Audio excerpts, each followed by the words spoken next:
Hey guys, Alex here from On Street Garage, and today I've got an extra special episode for you guys. What if I told you that you could have the off-road capabilities of an 80 series or a 105 series Land Cruiser, but you could also have the luxury and power of a Japanese import 100 series? Well, what I can tell you is that I'm about to make that pairing up a reality. First, let's dive into the differences between the 100 and 105 and why I'm going down this path.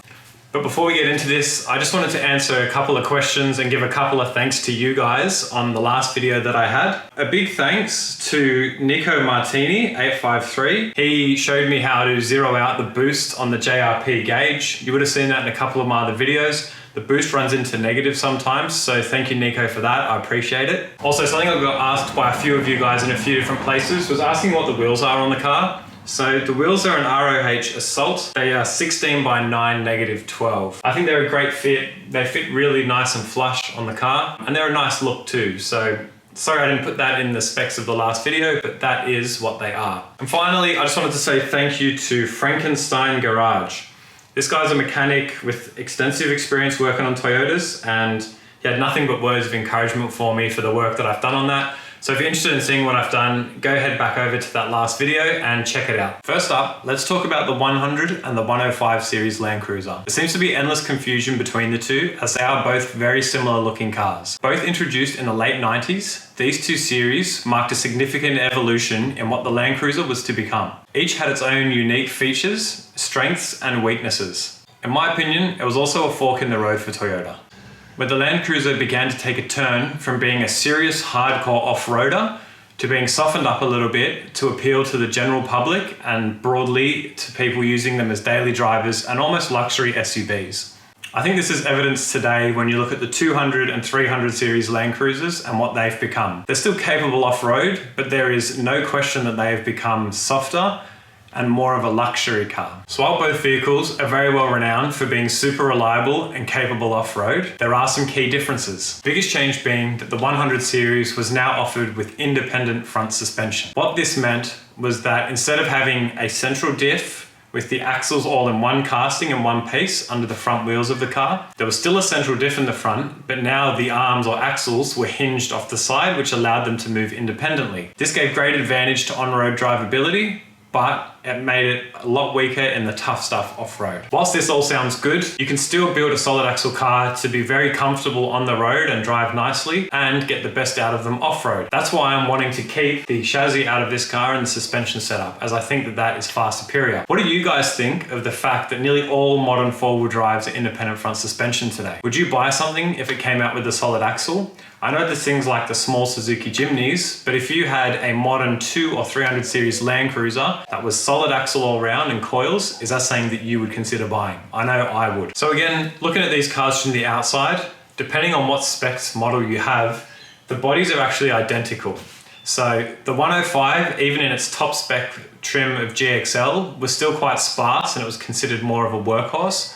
Whereas if you look at the 100 series, they went up to, in Australia, specs like the Sahara, the VX Limited in Japan, and these offered a lot more creature comforts. It's important to note that whilst the bodies are identical, bumpers are not. So my front bull bar and rear bar, they generally bolt to the chassis, and the chassis is different between the two. So whilst they may look exactly the same, if you have a 105 and you see a cheap 100 series bumper somewhere for sale, don't get caught in that trap. It's definitely not all negative for the 100 series.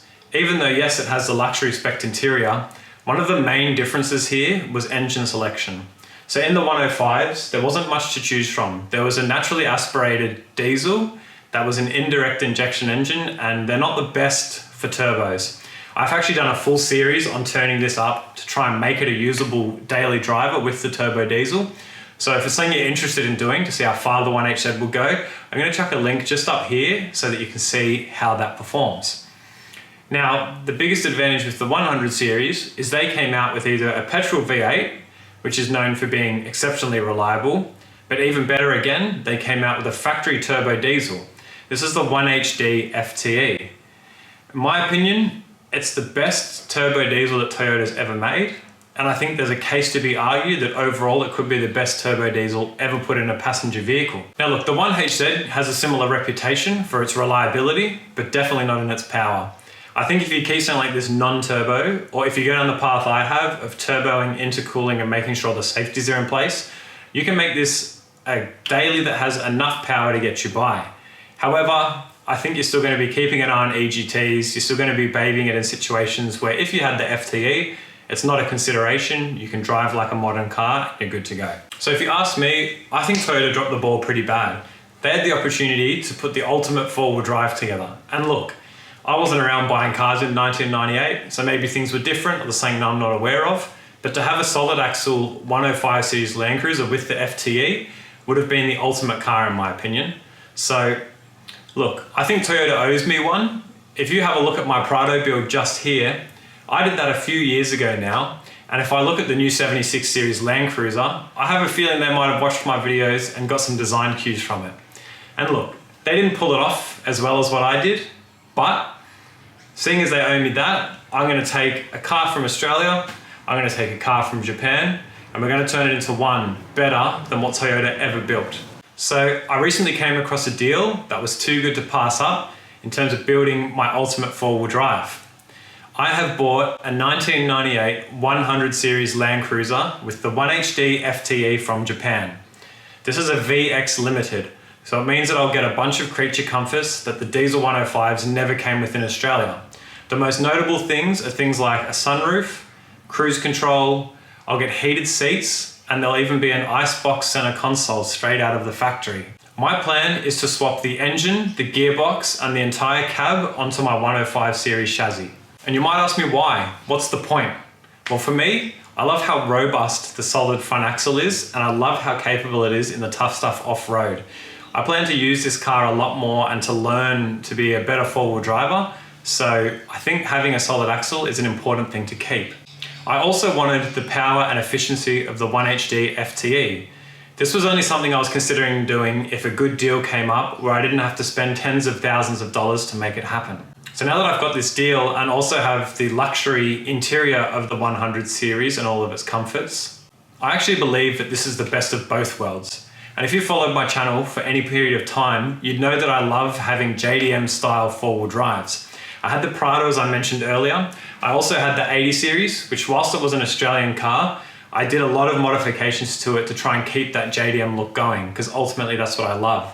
So getting the 100 series Japanese cab with the spoiler, the front guard mirror, those little bits and pieces, I love that it gives it that unique touch. So I know that doing this swap is not going to be an easy thing. I've done tons of research and I understand that there'll be hours of planning and ensuring that I have the right tools to get the job done. I'll be documenting every step of the way of it for you guys, because I know there's a lot of people that want to do this swap, but it just seems a bit overwhelming. So hopefully I can make that journey a little bit easier for you guys, or you might even see it and go, this is not worth the effort, I'm never doing that.